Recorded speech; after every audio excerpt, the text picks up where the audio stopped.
Good evening from Plughead Studios in Largo, Florida. I'm Scott. I'm Avram.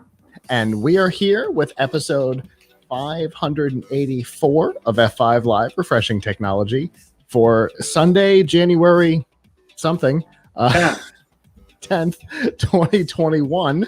This show is a proud part of the Tech Podcast Network. If it's tech, it's here. This week, the Tech Podcast Network team is going to discuss what's coming up and what we're all most excited about for CES 2021. Wherever you are and however you're accessing our show, whether it be on social media, Facebook, Instagram, Twitter, Snapchat, through one of the podcatchers like Apple Podcasts, Google Podcasts, Spotify, TuneIn, or a myriad of other options, through our live stream platforms, livestream.com, Periscope, Twitch, Facebook Live, YouTube Live, of course, on our website, plugkidslive.com. Thank you for making us a part of your day. There's a couple ways you can do that. The first is Sunday nights at 9 p.m. Eastern. You can go to f5live.tv/join us. There you can chat with us in the studio, give us your feedback on the topics as we talk about them. This week, more than ever, we want to hear what you have to say. If you're not able to join us live, that is okay.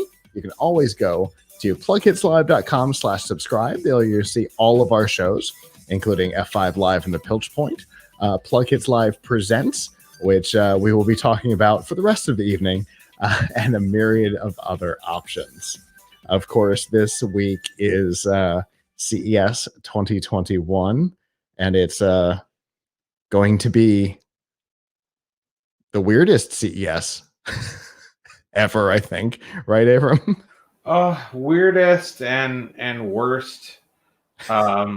I mean, I think we've said this on prior shows that we've had, but man, it is going to be lame. I mean, hopefully there will be some interesting news that comes out, but from a journalism perspective, it's going to be disappointing because everything is so, everything is going to just be online. There's a lot of companies not participating.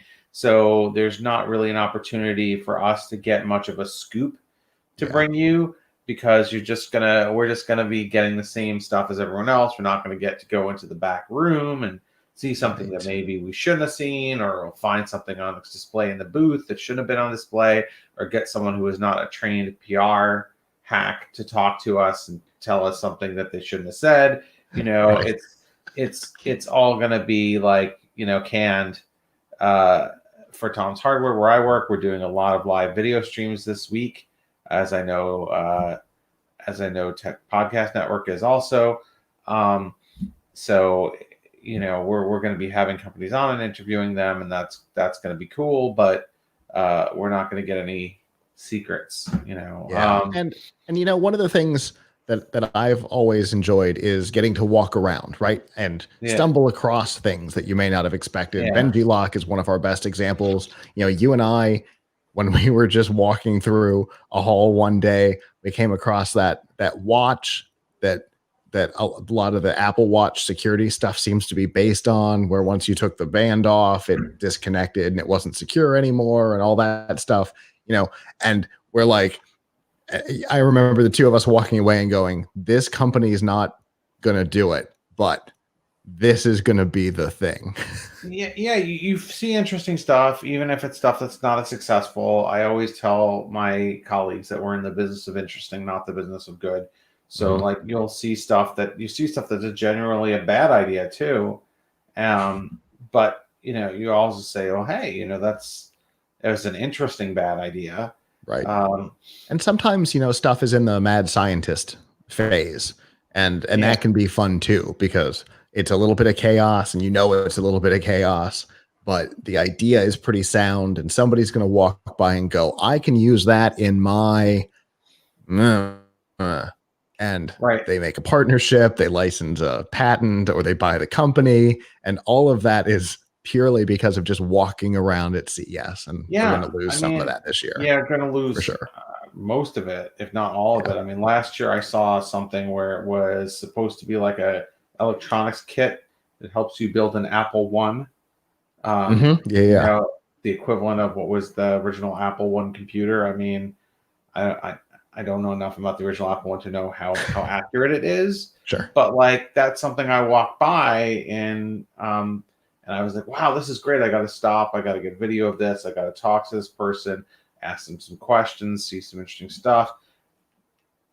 I mean, I might get emails from companies like that this year, and I might hook up with them on video, but it's just not the same, And plus, when you get an email from somebody like that, it's got to be pretty appealing because it's like, oh, well, I'm not just going to like walk by your booth, and if it's good, if it looks interesting, I'm going to stop and talk to you. Yeah. It's going to be like, oh, well, I better make an appointment with you. So I'm going to give you half an hour of my time, and it might be a complete waste of time. So. Right. Yeah, for sure. And the emails have been, in my experience, have been way lessened this year than normal.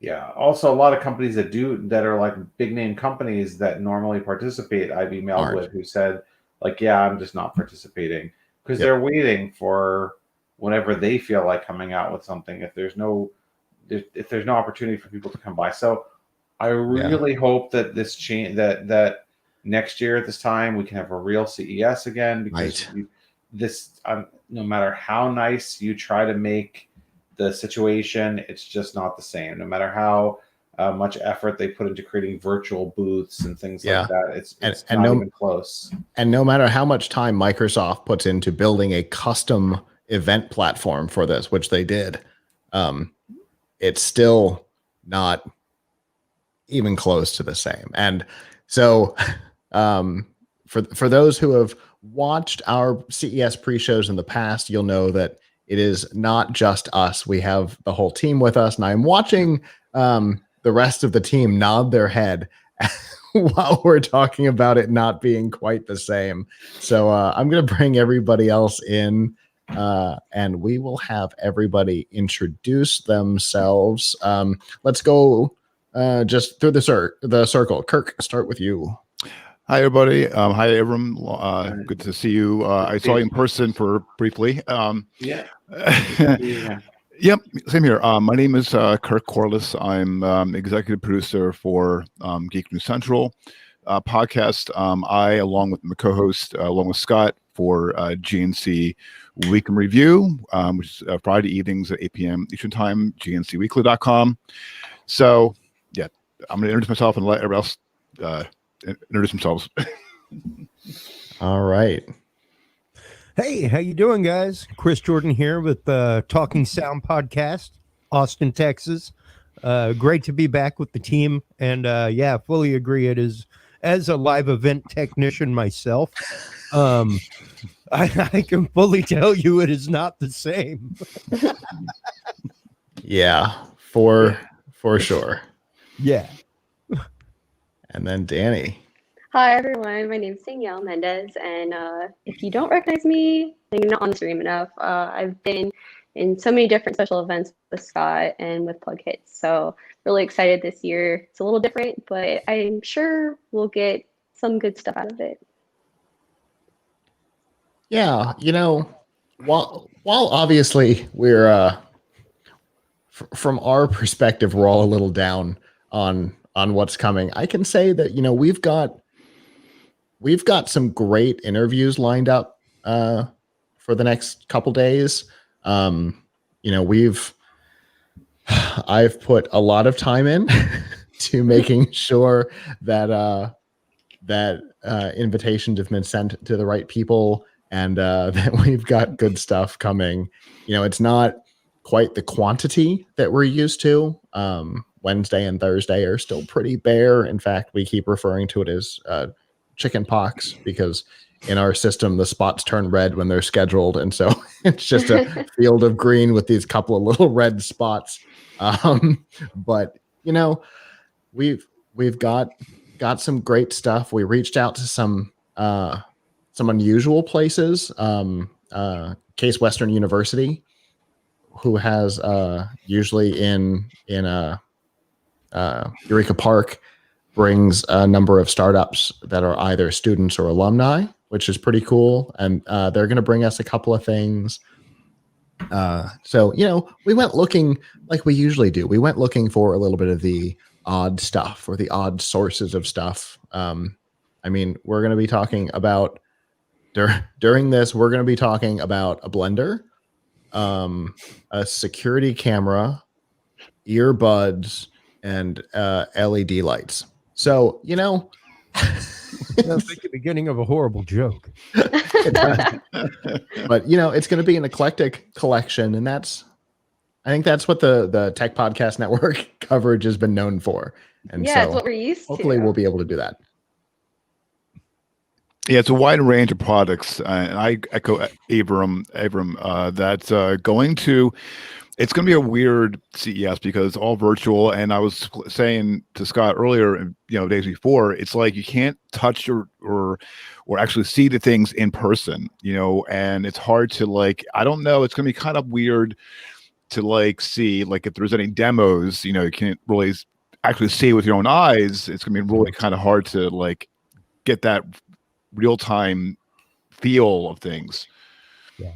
Although it does seem like during one of our interviews, we're going to have a company cook an entire meal.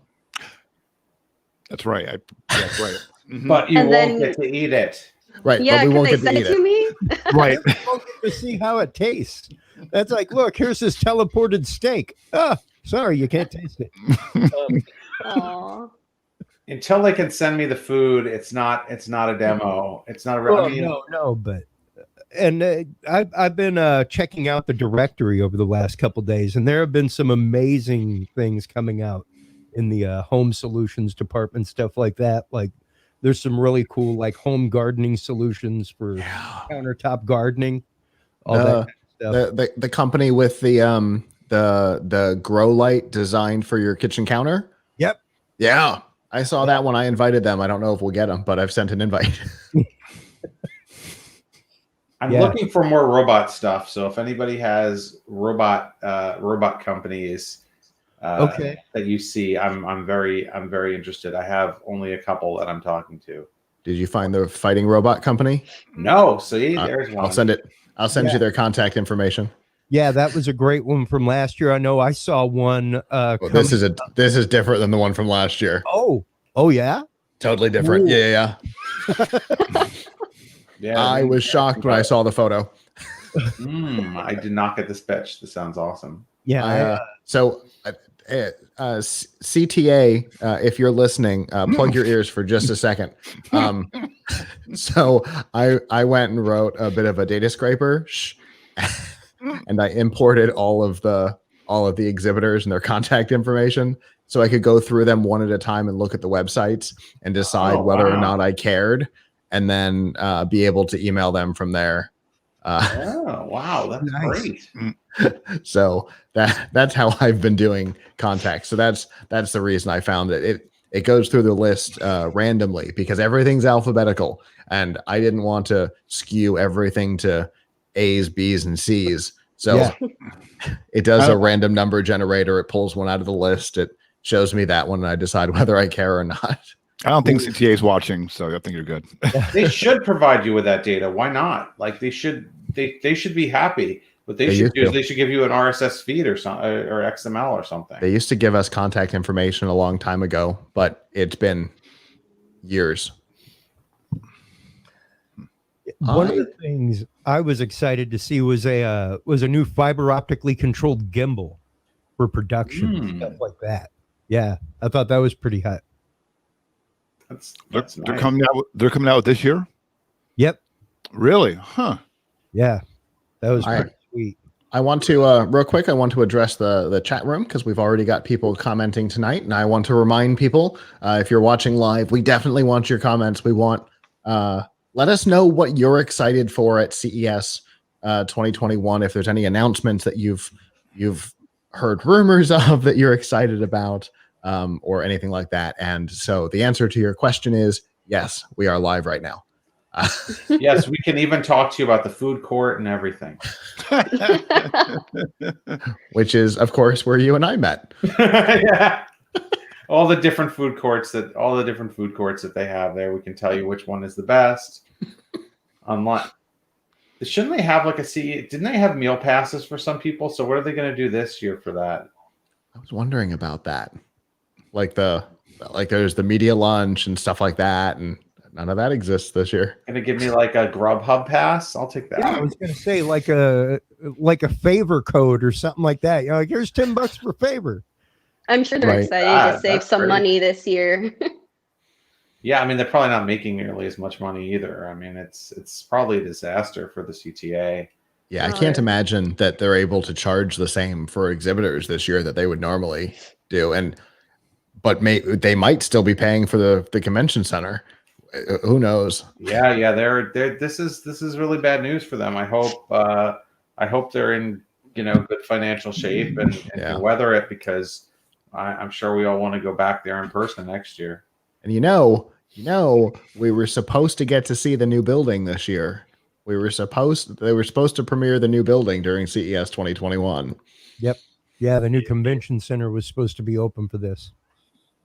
Yeah, it's very sad. I mean, I guess it's a mixed bag, right? I mean, we don't get to see our friends, we don't get to see cool stuff, we don't get any good scoops. But on the other hand, I guess we get more sleep. No kidding. Right. Yeah.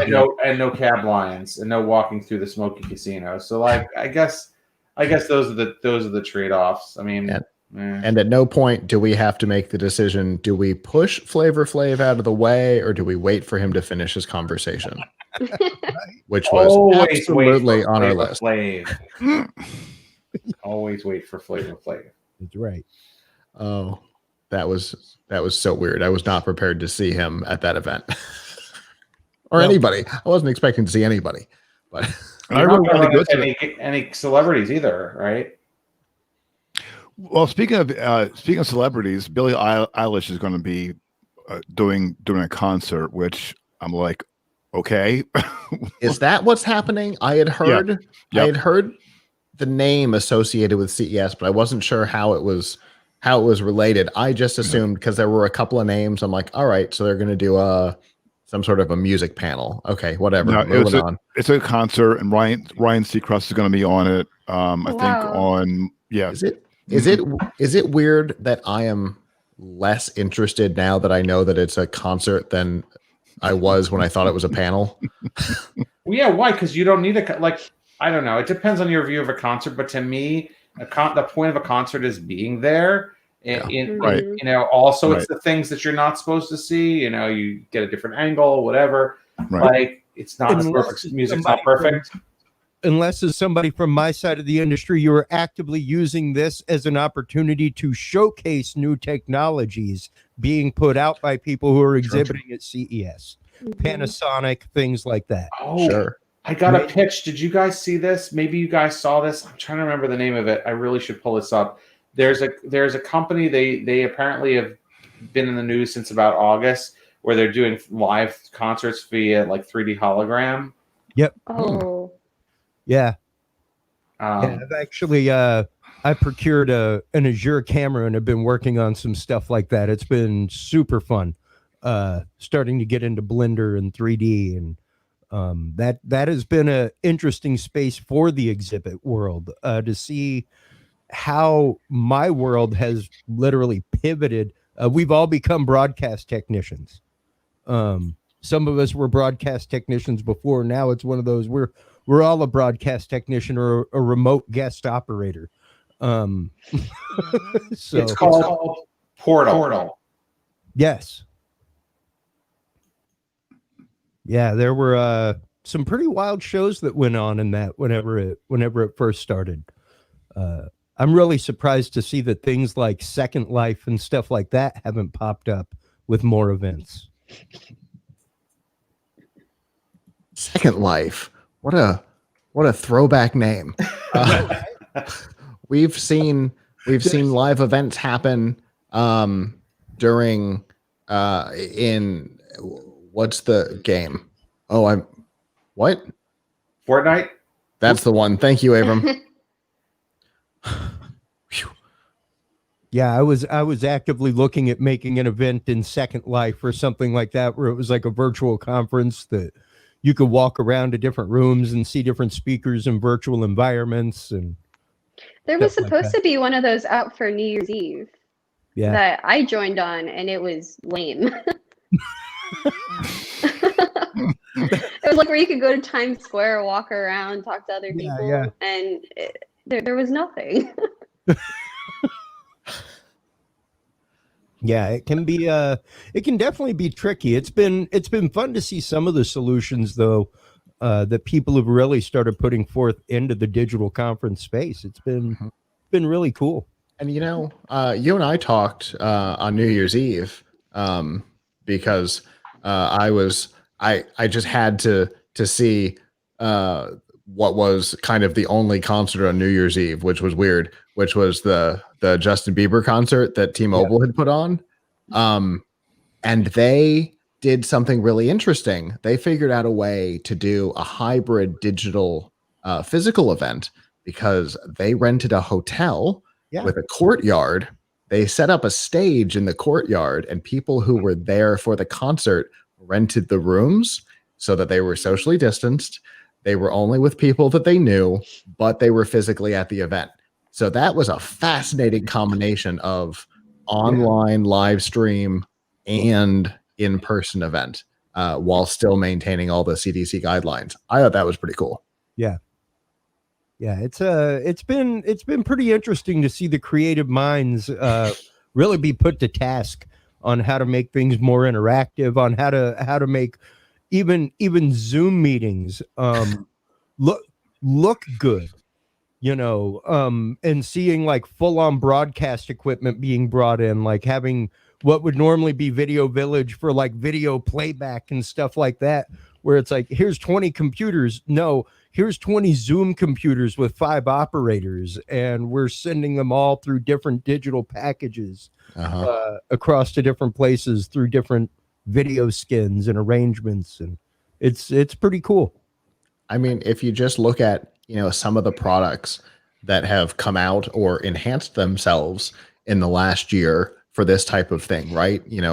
Microsoft Teams is one of the best examples. It went from being pretty standard to having all these bizarro type situations where you can put the whole group looking like they're in a classroom and all kinds of strange things just to mix up the experience a little bit. So I have a question for the group. This is on topic, but maybe off topic. This is not necessarily CES, but since you're talking about broadcasting, fake backgrounds, tired or wired? I think they're tired. They gotta go, man. They gotta go. I'm sorry. I would much rather see your natural environs and accept you as the human being that you are. Yes. Than Agreed. Than try to deal with like some rando part of a cattail flipping out over here in the corner, tricking out the background, Or somebody who's sitting there and looks perfectly normal until they pick up a cup. And now their hand is kind of coming and going, and the cup is kind of coming and going. It looks like they're having a stroke. Black themselves. I had a press briefing this week with someone who insisted, and this was like they were supposed to be showing us some notebooks under embargo, but the notebooks they couldn't do it because their outer space background just kept eating everything up, and we're like, I was on with a couple of my coworkers, and we're like, listen, could you just we'll see your room, just turn it off. And the person's like, oh, I'm sorry, I can't do that now. So we couldn't see what we were supposed to see because they had to have their outer space background. OMG. I think it's really interesting when professors do it because for at least with the University of Central Florida, a lot of professors like to put themselves in the courtyard with the big old stuff behind them. And it's just, I think it distracts too much from what they're actually talking about instead of looking appealing, because it doesn't really. Yeah. I mean, we should all have a background like yours. Those guitars look fantastic. Oh, thank you. That's one of my hobbies. I actively modify guitar pedals and things like that. So yeah, I built all those. I mean, if we had Room Raider rating this, you would get 10 out of 10. This is fantastic. Agreed. I don't know. Scott's is pretty sharp over there. His is really good. His is really good too, but it's very straight. It's very straightforward and neutral. Whereas yours is it's got something to say. It has character. Yeah. Well, I guess while we're talking about the background, I should thank a couple of people because the lighting is actually pretty cool. You won't get to see it this week, but when we do our show next week, the background will change colors per segment. So the whole wall will match the segment color during the show. Right now, it's all CES colors across. Those are all from Monster, part of the new Illuminescence line. Since we have spent the last year plus talking about the old ones, it only made sense to power the wall off the new ones. And then my mother was a godsend in actually building this thing, because we custom built this wall, and that was a tremendous amount of fun. Cool. So thank you to Jennifer for all the support of the lights, and thank you to my mother, who is sitting here and will be part of the production team during the week for helping build the thing. Yeah, Shout out to Nancy. Yay.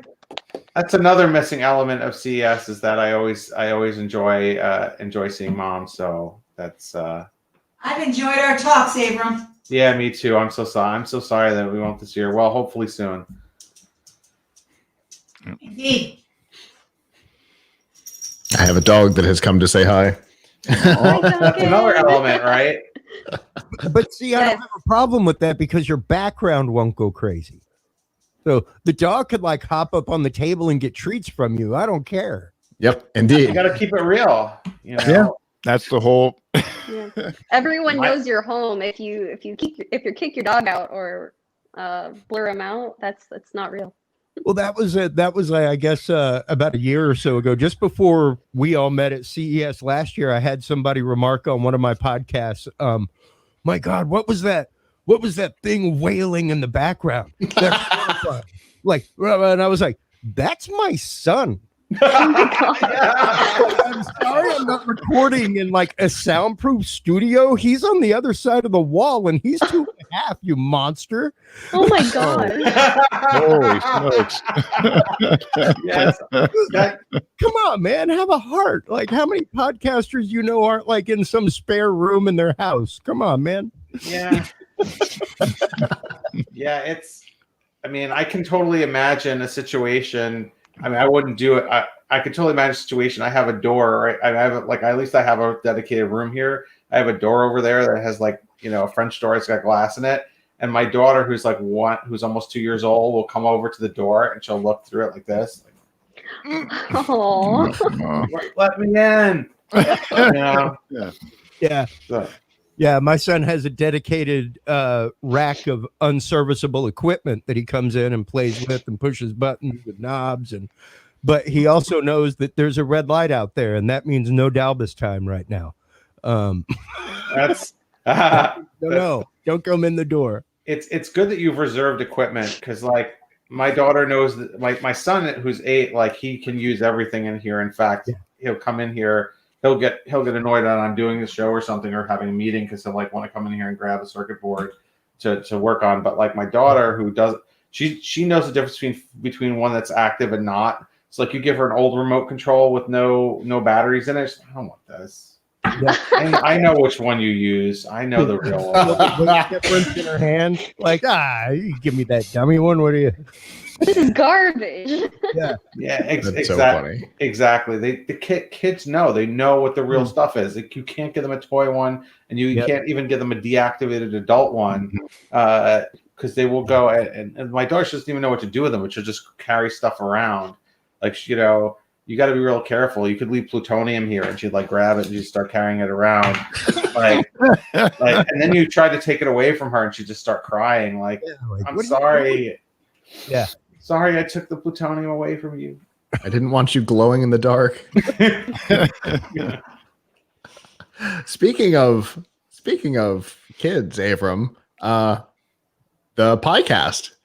Yeah, so we had I do another show called The Podcast, which is all about Raspberry Pi, and my son, who's 8, came on during the break, during 2 weeks ago. We had him on talking about robots, and it was cool. He really enjoyed himself. He's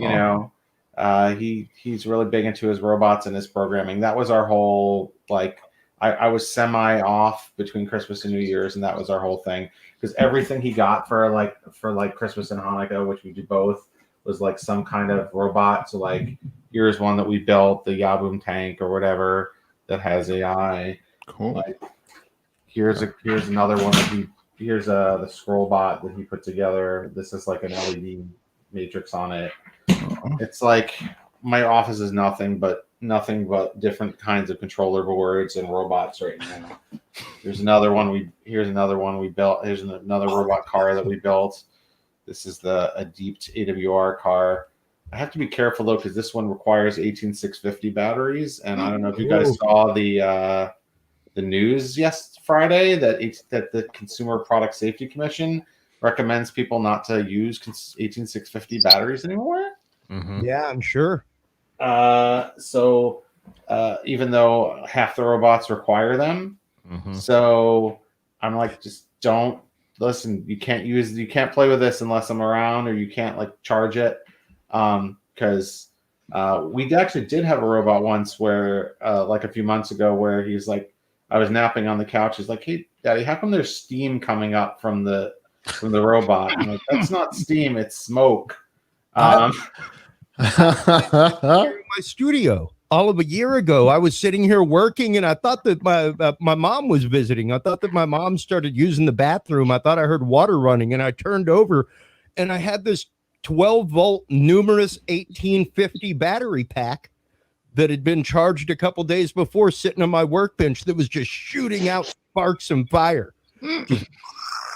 Not Oh plugged my into gosh. anything. Why was it what? It just burst into flames sitting there. Wow, that's scary. Maybe I should get rid of this stuff. It was crazy, man. I was like, yeah, don't play with lithium. Wow. It starts, man. You ain't stopping it. Wow. Wow.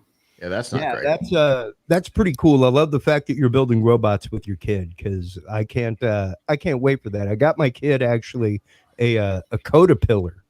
Oh yeah, that's like the really young kid version, right? Yeah, and it's really cool. It's got like 4 different parts, and you turn a little knob, and it either plays music or turns left or turns right or like flashes a light, and you make a decision as to which thing each part of the Caterpillar does, and then once you hit go on the head, it actually executes the little program that you've written. So that's cool. Yeah, I got him started at early age, and now that he's 8 and he can read, he's like programs in Python and JavaScript and stuff like that. I try to like keep him away from the like drag and drop block languages, because I feel like that's like kid stuff for him now.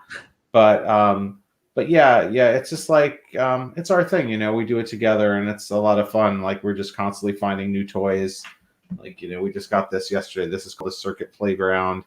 This is from Adafruit, which is a really fantastic company that you can buy, buy stuff. They make stuff, and this is for kids to like learn about programming. But like, it lights up different colors. It's got like 5 different kinds of sensors, and you program it in a language called Circuit Python, and it has Bluetooth.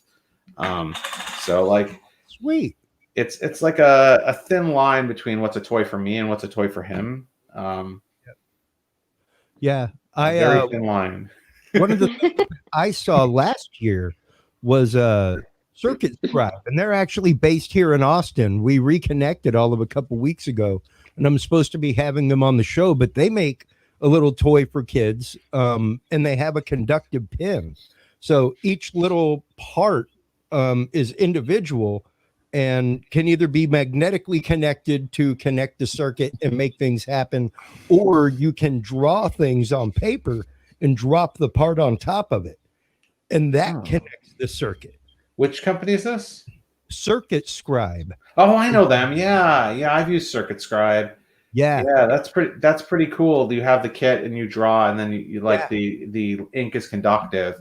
So you can use it to create circuits. Yeah, and it's got like flashing lights, speakers, players, all kinds of stuff. It's really cool. That's what we're all looking for: is flashing lights and speakers. I mean, even adults, right? Like, that's why RGB is so popular. They just want the flashing lights. Yeah, right, exactly, right behind Scott. Yeah, absolutely.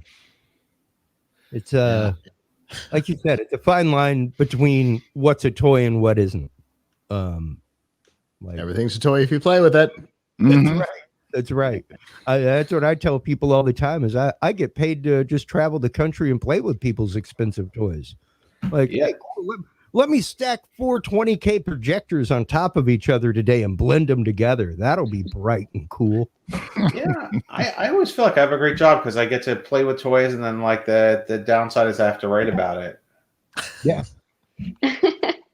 Yeah, exactly.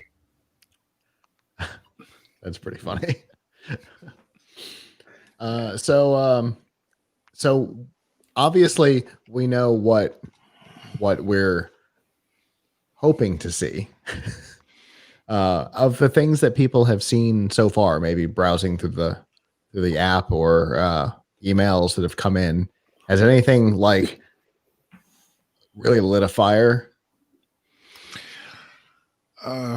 So far, the one that I've seen, like I said, that was really amazing was the fiber optic gimbal that's come out. That's almost zero latency control over a camera via distance. Yeah, That's I'm interested in that for sure. pretty incredible. And I'm trying to remember who it was. I know I have it on a list as to who it was that released that. But there was some pretty cool 3D technology that was out there too. There's a lot of LiDAR this year, because obviously autonomous vehicles are getting bigger, not physically, although also physically, because we saw a new electric vehicle earlier. I can't remember the name of it now. Do you remember what the name was? No. Arrow next. No. I'll find it. I sent him an email. I invited them to the show. But that was probably the most surprising one for me that I'm interested in learning more about, because we did that interview with Faraday Future a couple of years ago, Mhm. when they were making a name for themselves. It was the day after or 2 days after they had beat the 911 in a drag race downtown. And they were making a big name for themselves, and we got to talk with them. But since then, it's been Scheffler that Danny talked to a couple of years ago, and smaller stuff. But this is like a car. So I cannot remember the name of it now.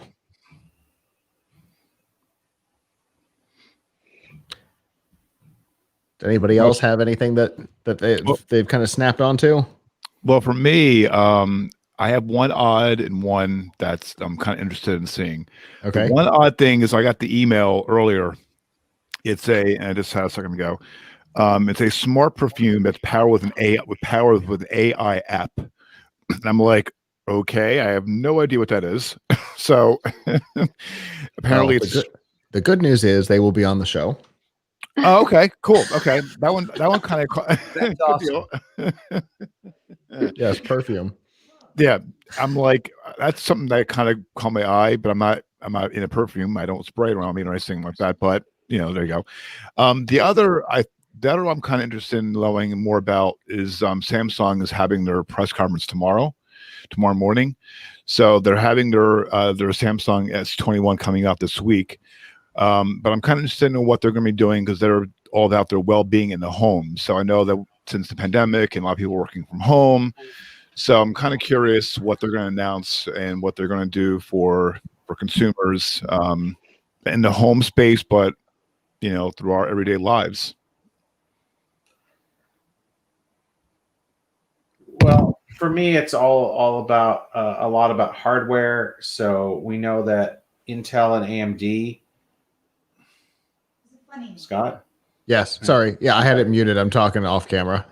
Oh, cool. Sorry. Anyway, so we know that Intel and AMD are doing big press conferences this week. Of course, we know a lot about what they're already doing, but always interested to hear what the next generation of graphics and of graphics cards and CPUs is going to be.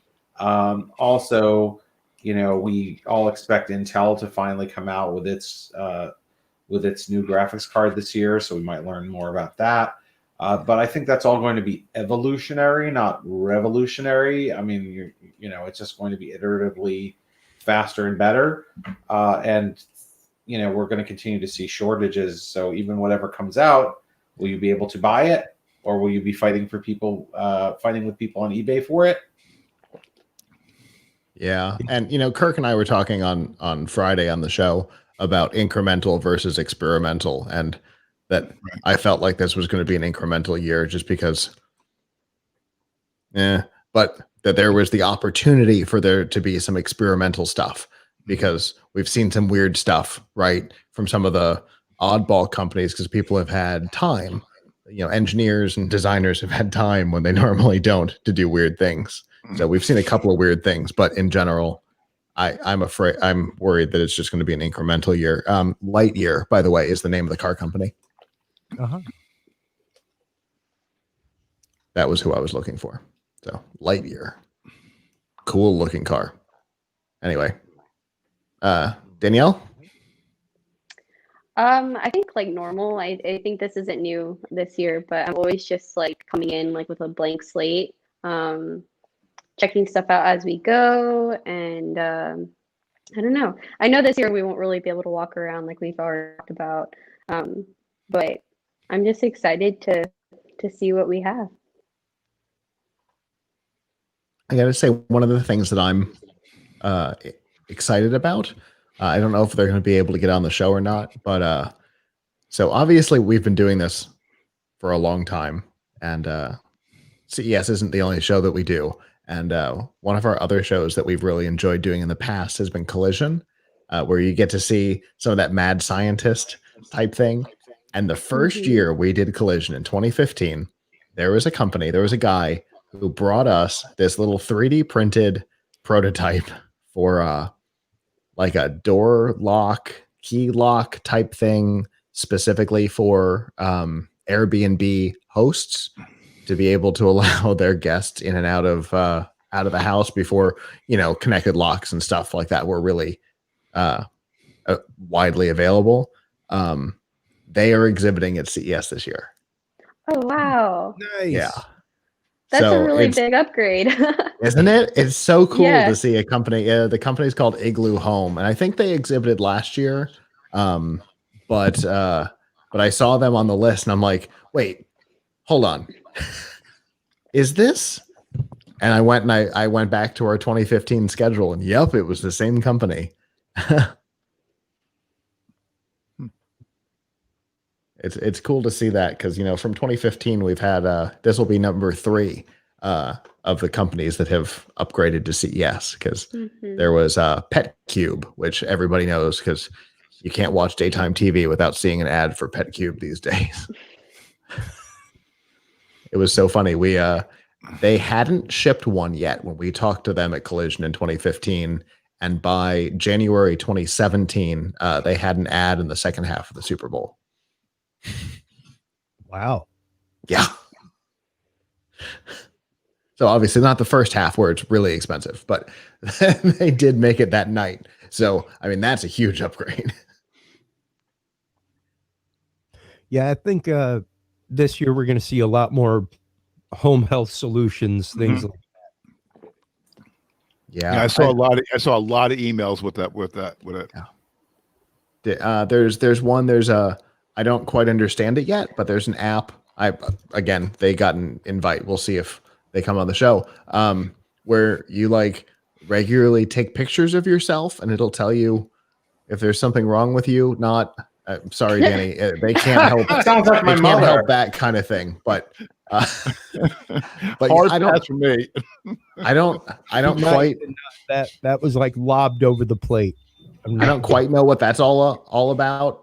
But there's also one that you can track the growth of moles to make sure they're not cancerous. Which was interesting because obviously the photos on the website were very bizarre.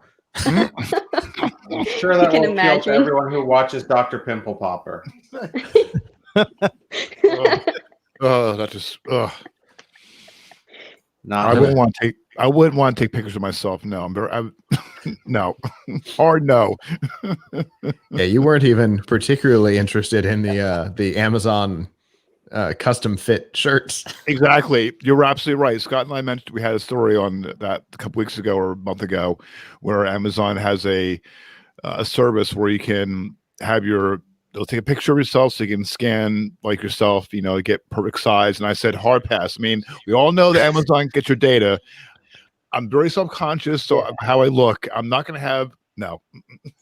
Yeah, I'm with you there. I No. don't need them. I don't need technology that judges me. Exactly. Thank you. I'm Thank against. you.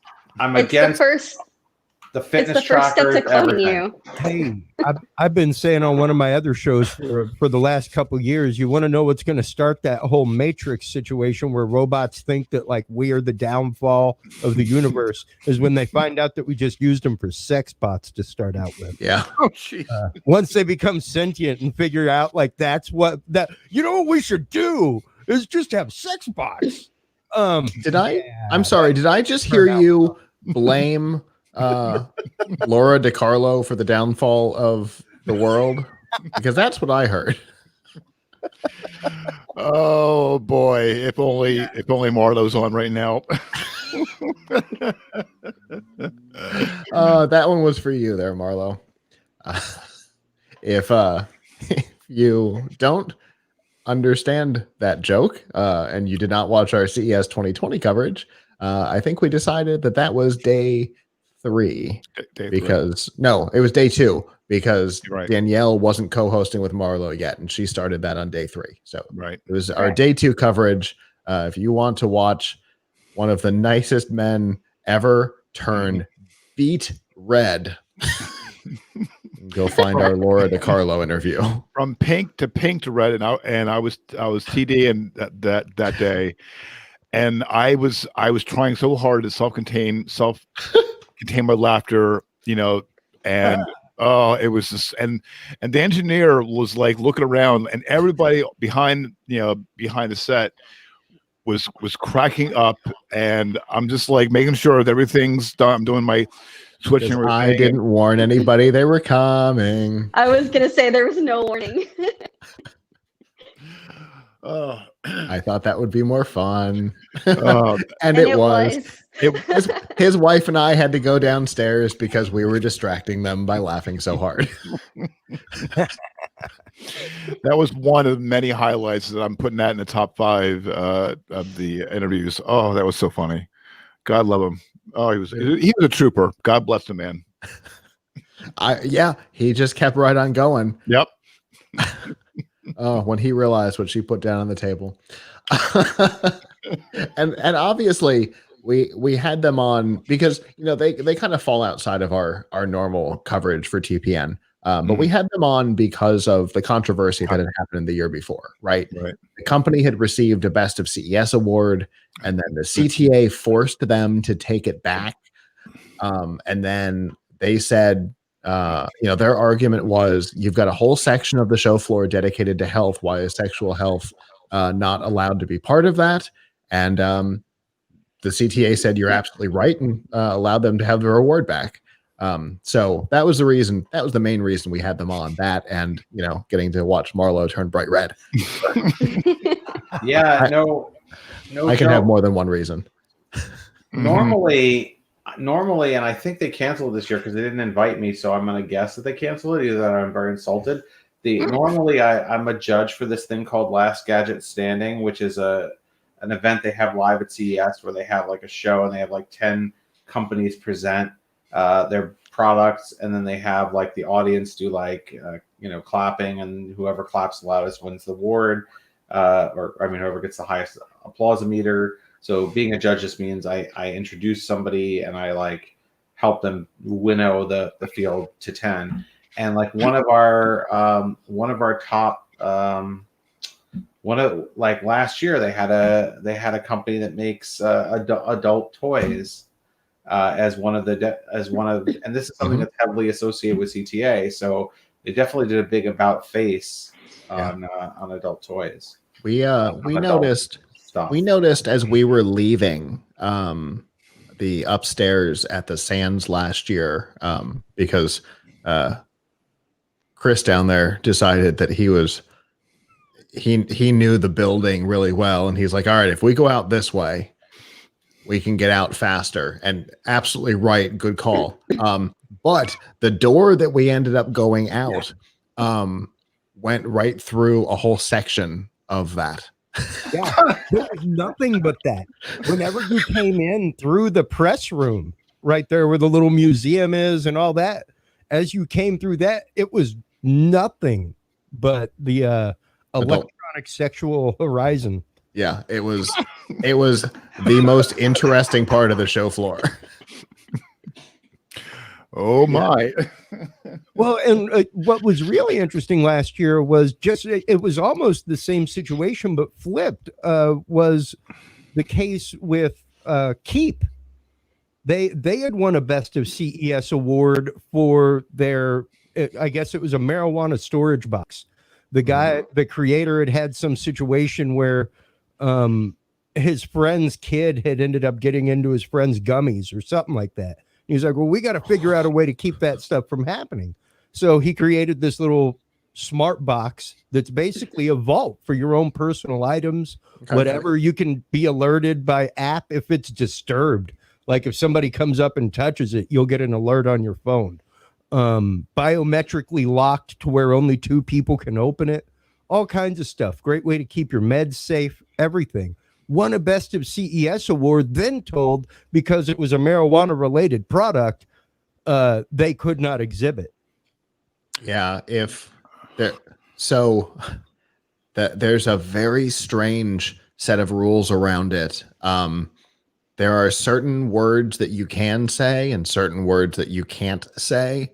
And it's not entirely because of the CTA wanting to limit things, but it's got something to do with some of the other exhibitors and some of the blocks of exhibitors that want to remain separated from it, that they have certain rules around it. And it was really funny because I was talking, I don't remember who the whole group was, but my mother was one of them that was with me, and we're talking to this one guy, and he's talking about essential oils and being able to infuse essential oils into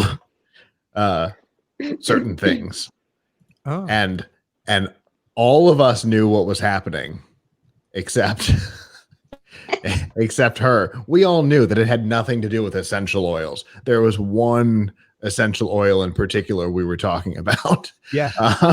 But that's because, the language is very controlled on that particular topic. And I believe that the sexual health products, and I believe that's how they have to be referred to. I think the language surrounding those is incredibly focused as well, that they can get in trouble for speaking outside of that circle. Yeah, the engineer in an interview did mention sexual health, I think, or something, a variation of that several times. So they didn't go into anything graphic, and of course Marlo didn't really mention anything graphic either. But it was wonderful. Does anybody else have any past interviews that are obviously we all love Marlo's interview, but anybody else have any particular ones that stand out? I have one, and this is from 2018. Okay, when you interviewed the guy from Naughty America, and you looked at the guy. He had a VR Oculus Rift kind of thing, and he was like, okay, and I knew who it was on my sheet. Okay, and it just the entire interview lasted, I think, about 8 minutes or what have you, and I was watching it and I was like, oh boy, this is like, for some, Scott had like a pro, but for others a little cringeworthy.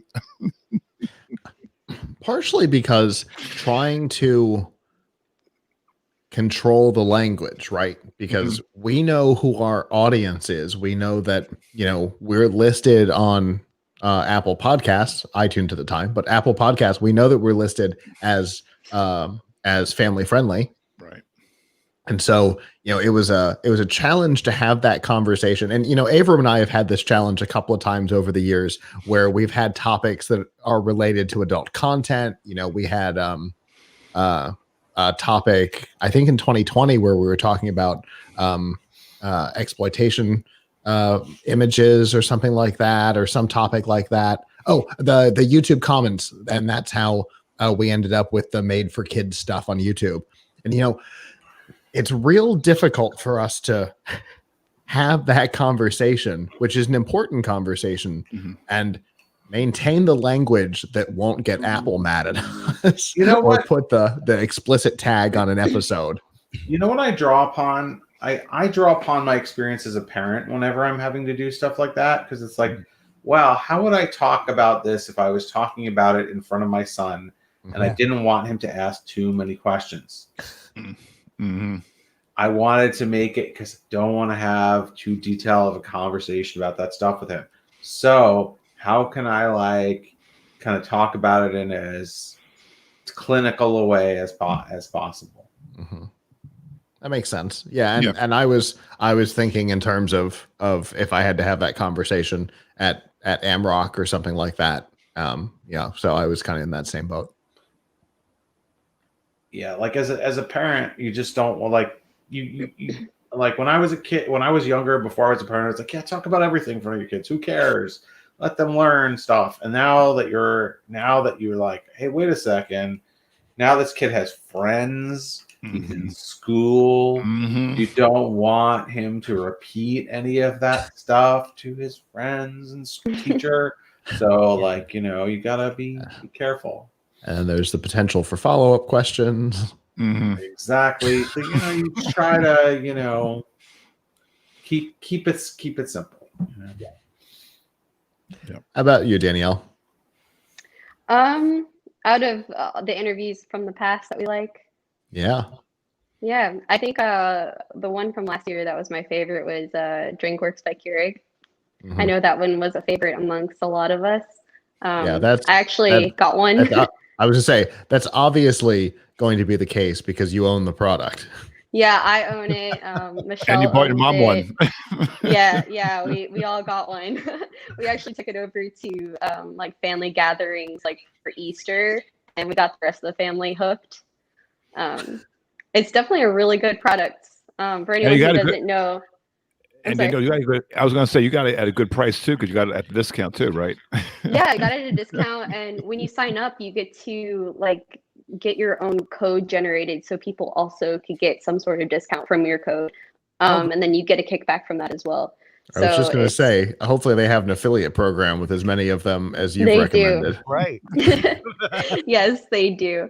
But yeah, so for anyone who doesn't know, it's basically everyone knows Keurig. Keurig, makes your coffee every morning. You put a little pod in there.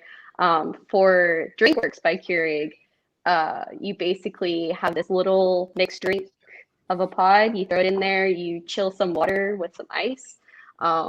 It makes almost any drink in 5 minutes.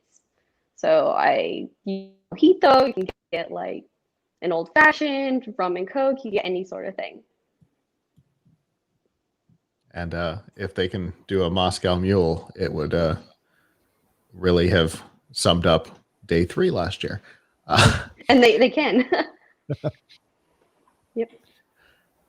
Also a Marlowe interview. And you. Right. You and Marlowe did that interview. That was the best. How about you, Avram? Have you got a particular interview from your past? Interview? Or conversation? Or it was a conversation with a robot, so does that count? So we had twice I've gotten to 2 years in a row. It's a little weird when you see the same product years and years in a row, but they're still working on it. So Ubi Tech, which makes a variety of robots, has had this robot called Walker at the last couple of CESs. They're not going to be demoing it again this year, but it is a life-size robot. Maybe it's 5.5 feet tall, and it can walk around and bring you drinks or whatever. And I was part of their demo. oh, you want to try this? The demos are very like they have them every hour or 2 hours or something.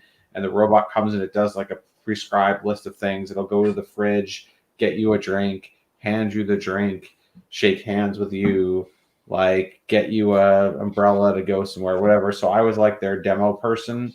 They let me be their demo person. So for one demo, so I could like experience the robot. And it was really cool because the robot is like super advanced, right? Like it can. And last year they changed it, so now it does yoga and it can jump and it can draw and stuff. It's like really, really advanced. So the robot was more interesting than people. That's for sure. But it was really cool, and that kind of made me a star at my son's school inadvertently. Because one year, not last year because they were in lockdown, but the year before they had career day, and I came in for career day, and I was showing them what I do, and I showed them a video of like me with the robot, and they're like, all the first graders thought I built the robot, and I had to explain something that I didn't. They're like, when can I have that robot in my house? I was like, I don't know. It'll probably be like a $50,000 robot, and I didn't make it. but they, but they kept asking me about it anyways. Anyway, it was cool because then the principal emailed me. I was like, can you come back next year? How do you chop a 5-foot tall robot? Well, I did a video with it again the next year, but it was the robot was doing better. Hopefully the kids don't remember. But yeah, that was probably my favorite demo / interview. I mean, I also love doing the ones where you get to wear a VR headset or try VR stuff. And that's like the thing that's looks absolutely the worst remotely. Like, what are you going to do with that? I got a pitch from a company about using some special like VR gloves. Mm-hmm. And it's like, how am I going to, well, you're just going to show me it, right? I mean, what am I going to do? So like, it's just the fun, the thrill is gone. For sure. Yeah. Did you give us one, Chris? No, mine. Well, I mean, last year was my first CES with you guys, but for certain, one of the best ones that I think we had was the blockchain router. Mm-hmm. That's what we were talking about, Scott. I think that was a really incredible one.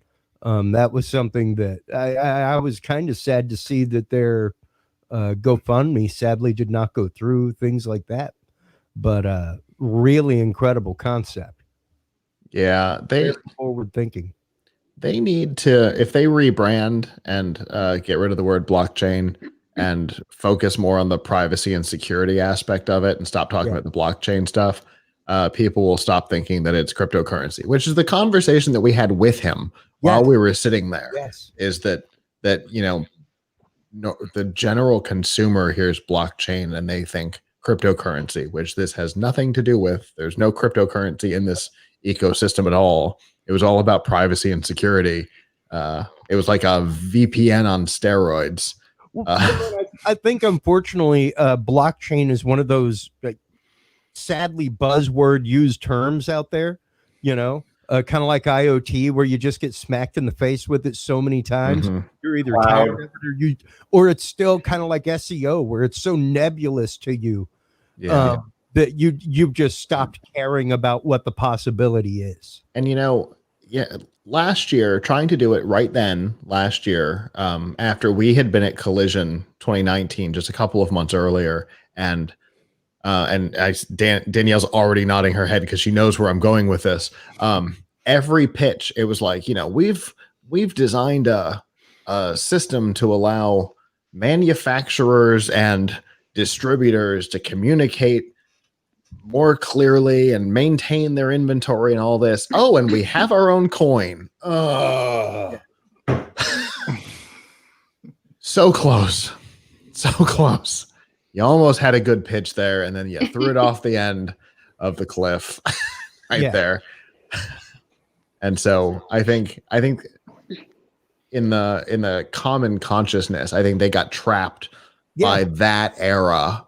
But if if he put his energy into into talking about the privacy, and he talks about it, but the name doesn't get the point across. The privacy, the security, the independence. I think that would. I think he'd do better.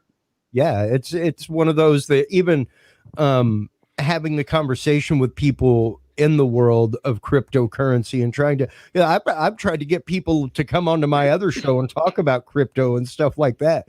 And most of the people involved in crypto cannot even explain how it works. I know. Like they can't even explain what blockchain is. And it's not that complicated of a. I grasp it, but I'd really like somebody to come on so I'm not just talking out of my hahoo about about a technology, I have two people for you. Okay, cool. Yeah. Probably the only two people that we've ever encountered at Collision who talked about blockchain or cryptocurrency, who really knew what they were talking about. I'll make introductions. Like I am really good friends online with one of the big name mover and shakers in the podcast world of crypto and things like that. And I've invited him to come on because my show, Scott, it's all about demystifying topics. And it's like, I want to demystify cryptocurrency for people. Let's break this down to where the common person can understand what blockchain is and how that relates to it. And he's like, oh, I have no idea how that works.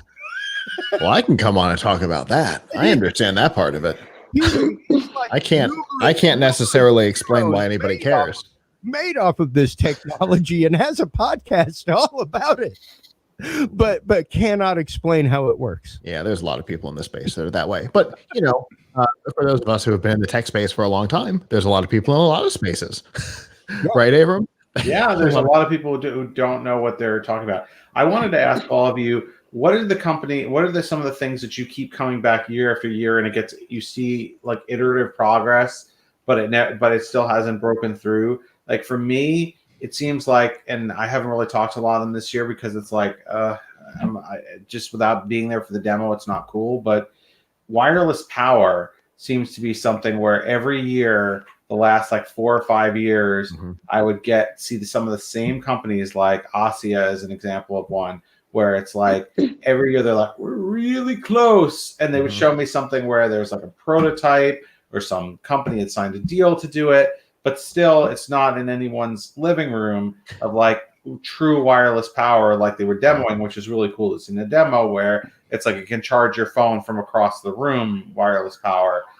And there were a couple of different companies doing that. And every year it's like, well, we're really close to making this good. What is something that you've all seen where it's like you keep seeing them year after year and it's getting iteratively closer, but you haven't quite gotten there yet anyway? For me, well, I went to LVCC in 2020. I didn't go in 2018, but I've noticed that all these companies, Samsung, Sony, with their TVs, they say it first it's 4K, then it's 8K, and haven't really seen the quality. And a lot of when you watch TV now, there's not much content either online or on broadcast TV that's in 4K and 8K. It's still basically 1080p quality. That's all you see. But there's some channels that will offer it, but it's very limited and too far between. So I think the TVs that are out now going forward, you don't see that same. I don't think that's going to bump up that quality until the broadcast networks fall in line with that technology. Oh, 8K, you're not going to have 8K. I mean, I don't think there's any 4K cable channels, are there? No, there's not.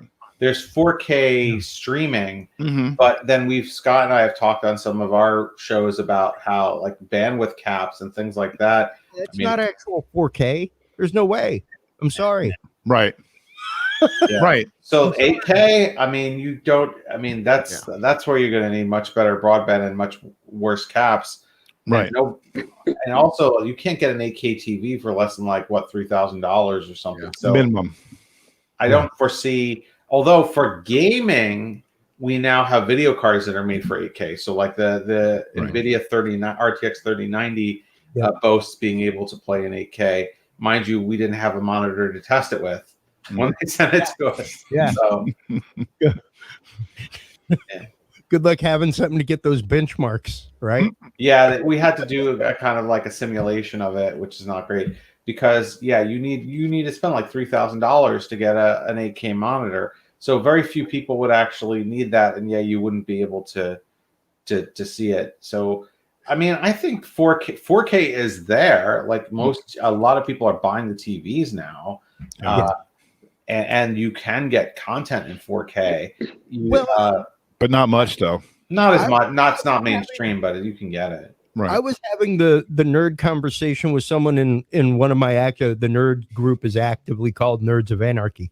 And somebody was posting about the 4K reboot of Dusk Till Dawn that's coming out for the 25th anniversary, and someone popped off with, it was only available in 1080p whenever it came out. That's just an upscale. I had to start going into like, well, some of us old analog folks have been trying to tell you that 35 millimeter had almost the same pixel range as 4K to begin with. It was just the projectors and the technology could not pull all the pixels out. So as long as they're taking that original 35 millimeter negative and scanning it into a 4K resolution system, that is a 4K piece of film at that point.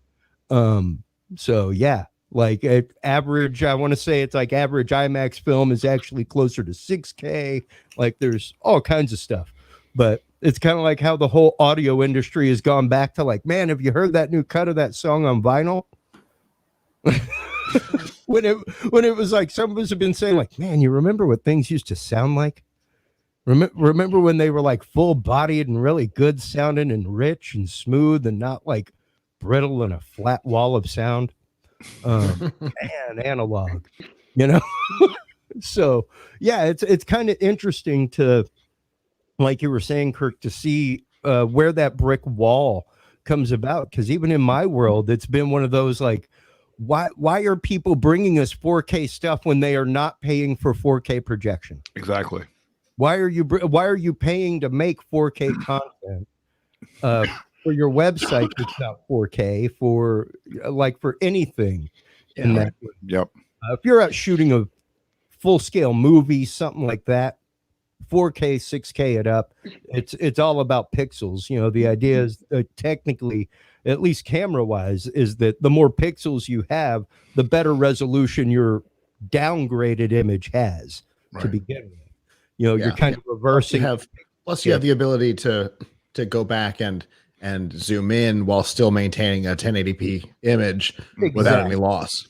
Yeah, precisely. So you can use the same footage for 2-3 different things. Yeah. And Michelle has talked for a couple of years about, having for our live studio, having a well-positioned 4K camera and cutting it into 3 1080p crops. And if we could figure out how to angle it right, we might actually be able to pull that off. We could certainly do 2 shots off of it, no question. But yeah, absolutely. For me, the thing that I have been watching is similar to yours, Avram. It's Key from the Wireless Power Consortium, which is the larger version of Qi, which everybody kind of knows at this point, the wireless charging for your phone and things like that. But Danielle and I got a demo of Key years before it had a name. Exactly. And they showed us, this blender working without any power. They showed us an inductive, self-powered skillet running just by putting it down. And Danielle actually got a hands-on with how the technology worked, which was fascinating because that was your first CES. Yeah, it was my first CES. Really exciting. One of your first booths. And he's like, come here, let me show you how it works. Yeah. he took the display apart and he's like, here, this is Qi, and all of this is the stuff we're working on now. See, it's so disappointing because I went to Intel Developer Forum, which doesn't even exist anymore. That was a show that Intel had in San Francisco or in September's. Yeah. And I think I was there maybe 8, 9, 10 years ago, and they were showing a laptop that could charge over wireless charging. Oh, yeah. So where's my wireless charging laptop now? Like you don't see it. Yep. And that would fall under that key standard as well. And I don't know what the delay has been there. Maybe the quick growth of Qi made them have to focus their efforts on dealing with standardization and certification over there. I don't know, because they won't answer my question. That's the only question that I have ever asked them that they won't answer. Speaking of which, did you know this is interesting little tidbit that I got last week. So I went to a little press event called TechFluence last week, and they had NPD, which is an analyst firm that does all kind of tech sales figures, do a presentation about like what did and didn't sell well in 2020. Do you know what one of the product categories that was actually in, well, the growth, I don't know that it went into negative growth, but it was in kind of the growth was in decline, was wireless charging. Wireless chargers saw massive declines. Now, maybe it's because the analyst thought was that maybe it's because people are at home and they have a wire handy. Although I don't know what that means, because the wireless chargers aren't exactly wireless anyway. Right. They have to have a wire plugged into them, which is why I've never been that excited about them, because it's you still got to plug it in. It's just like, okay, I don't have to plug this in, but I still have to put it down. Yeah, you've still got to have the physical proximity to the device. It's got to be sitting on top of it or something like that. So it's not really. I think the big issue is really the compatibility of phones at this point still. It's, I mean, maybe a third of the phones out on the market have wireless charging compatibility? I took a step back. I just got a new phone this week, and I got a Pixel 4a 5G. Say that 5 times fast. And it does not come. My old phone came with wireless charging, and this one doesn't, because it's a little cheaper. And I'm like, I think I used wireless charging once in 3 years that I had the phone. So, yeah, it's a very disappointing technology that hasn't done well. That's something that really flopped. That's really doing poorly. You know what else was doing poorly? Interestingly, headphones, not headsets. Headsets doing really well. Headphones that are portable, Bluetooth headphones, good, declining, right? Because people are not going out. IoT, smart home, also declining. Because people, I guess, when they're home, they don't feel like they need a camera to watch. So those are the things that were declining. But amazingly, digital picture frames are seeing a renaissance. Wow. And you won't be surprised to hear that webcams are like 500% growth. PCs, like DIY PCs, grew by something like 80% or something like that. So they measure that by measuring the number of empty cases sold, because they can't really tell. Okay. So it went from like 800,000 to like 1.7 million empty cases sold in the U.S. So interesting to see where things are going is the things that declined and the things that did well. I mean, anything related to PC gaming did well. Keyboards, mice, headsets. Sure. So interesting. Well, obviously, one of the things that we know about CES is that it tends to amplify the things that we saw a growth in the previous year. And based on my pitches, I've seen less IoT, like home IoT stuff, more commercial stuff, which makes sense if the theory is that if you're not physically there, you're more interested in it. So that, I guess that makes sense. I've seen a lot more gaming stuff in pitches this year than usual. So I guess that all makes sense. One of the things I'm kind of worried about is things like Octobo, who we saw last year up at our booth. I was so impressed by Octobo. I got one for my kid. And things like this, it really is a touchy-feely situation. You can watch videos of Octobo all day long and watch him interacting with kids.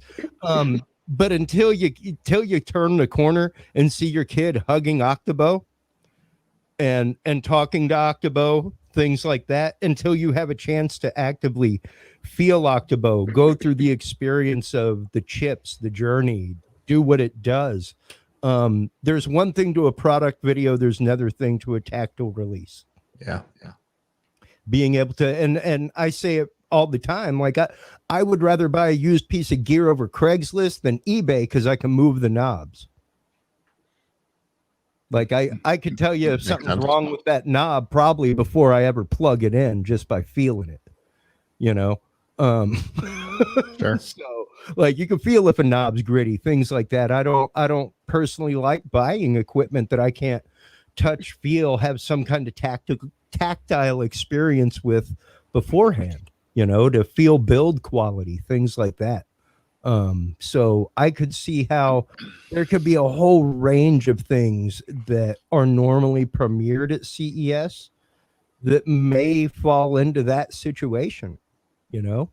And it would explain why, you know, like Avram said, there's a number of, you know, fairly high profile, long-term CES exhibitors that aren't participating this year because, you know, sometimes their products just need to be physically seen. Yes.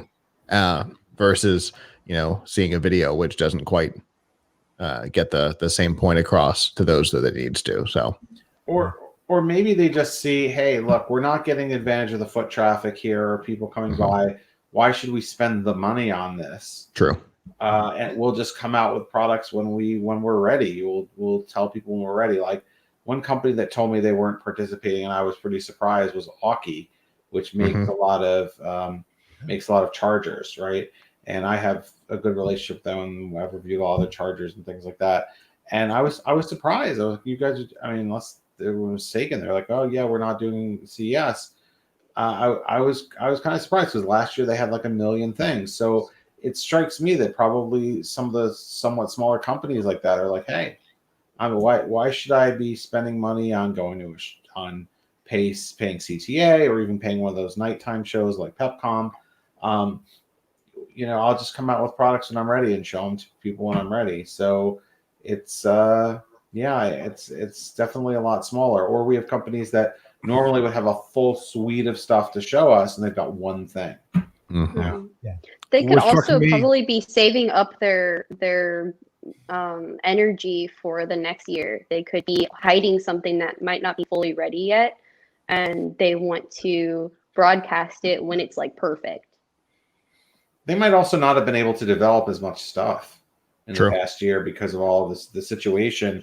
I mean, we talked to, I saw something with the guy who's in charge of Atari now that just came out, the Atari VCS, or is coming out with Atari VCS. And he said, hey, you know, I was supposed to go to China like 10 times this year to make sure that VCS was ready. And I only got to go one time. Yeah. And we had a lot of issues because we had to do it all remotely and things got shut down because of COVID-19. So I think also maybe the pipeline of new products has slowed down too. Well, yeah, I noticed with Samsung. Samsung wants to take advantage of CES. Not only are they having their press conference tomorrow morning, but also they're announcing the S21 this week. And so they're really they want to put themselves out there, you know, for the mobile phone market. You know, they're going to get ahead of Apple and all the other companies. But I find it when you mentioned Avram about the headsets market's up and headphones are down. Look at the Apple headphones are $500, and Scott and I we had a story about that a few weeks ago about that. Where would anyone spend $500 for those headphones? And also, as an added bonus, those ridiculous headphone case. Orchard dwellers will. Oh, I forgot about the case. Such a dumb looking case. Yeah, I think especially whenever you're looking at events like CES, things like that, where you have so much speculative technology, so many people looking for investors, whether they're on over in Eureka Heights or what Eureka Park. Eureka Park. Sorry. I like Eureka Heights, though. I'm not gonna lie.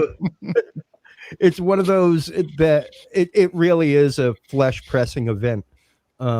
It's a shake of hands. It's a people seeing the passion in your eyes as you're describing the product is I think a lot of what it really is about. It matters. Oh, you know what else was up this year? I was just looking at the numbers they had. This is a little bit of a shocker. Network cables. Oh my God! Great year for Ethernet. Wow, wait. I may have personally contributed to that. I would not doubt that. As much infrastructure has had to go into places in order to get things going, especially schools, that stuff like that had to expand internal infrastructure in order to make things happen for the school year. I mean, like we were saying, the decrease in products coming out. I mean, you can develop software all day long over a Zoom call.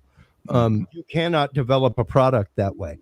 Right. You can't. It's people sitting next to each other in a lab, product testing things, building stuff, having that one-on-one time together, hammering that stuff out. And yeah, it does stymie that. Well, no matter the situation, we do have a lot of exciting stuff that we're going to get to see this week. And we're going to get to see most, if not all, of the people who are on camera right now. Because if everything goes right, hopefully Avram will be able to come on for a little while at some point during the week and join us. So thank you to our guests who are not normally part of F5 Live for coming on and talking about CES and what we're excited about and what we're going to miss this year. And I'm going to let the three of you go. If you'll stick around for after the broadcast, because I do want to talk to you guys. But I'm going to let you go for right now. Thank you guys again for being on. Thank you so much. And for us, Avram, before we go, how can people follow along with your coverage? Sure. So go to the homepage of tomshardware.com. We are going to have at least a dozen live interviews with major tech companies, including Acer, MSI, Intel, AMD, all the major PC, most of the major PC vendors. So we will have up a schedule tomorrow, which we'll put on our homepage, of all the different live streams that we're going to have, and we invite everyone to come check them out, because we're going to be using the same technology we're using here, taking questions live from folks who are viewing on Facebook or Twitch or YouTube. So we look forward to seeing everybody there, and of course all of those broadcasts will be available after the fact, but we'll have a general schedule up on tomshardware.com tomorrow. Fantastic. And for those who want to follow along with the Tech Podcast Network, you can go if you're watching, the link has been scrolling at the bottom for most of the show. It's at techpodcasts.com/CES 2021. There you'll be able to see all of our content. We will be live Tuesday, Wednesday, and Thursday. We are keeping things in Vegas time because it's just the only way we can feel at least a little normal. We will be 9 to 5 Pacific time, which is noon to 8 p.m. East Coast time, all 3 days. So far, we've got about 70 interviews lined up, and a lot more slots that we're hoping to fill tomorrow. Fingers crossed. So definitely join us for that. We've got a lot of the TPN team back together for this, even though it's virtual. We're trying to make it as normal as we possibly can. We will see how normal we can make it. And if you're watching us, yes, once again, yes, we've been live. I don't know why that's been a question, but several times. Yes, we've been live, and we will be all week. And yes, the technology is very different. We look different tonight, and that's because we're using a different platform, because this is what we'll be using all week. Obviously, when it's just Avram and I, it's really easy to use our controlled environment. But when We've got everybody, including our producers and everybody remotely signed in. It'll be way easier to be using this. So we will be back to our normal look next Sunday or our updated look because, some things change with what happened behind us and a slightly altered format to the opening next week. But other than that, we'll be back normal. But Tuesday, Wednesday, and Thursday, we will be live with the Tech Podcast Network CES show. And Friday, we will see if Kirk and I feel like we're going to die. Then we will skip it. But as of right now, we're hoping to do a wrap-up show on the GNC Week in Review Friday night. So with that, on behalf of the staff that's not here, which is far fewer than usual, I'm Scott. I'm Abram. And we will see you starting Tuesday. Good night.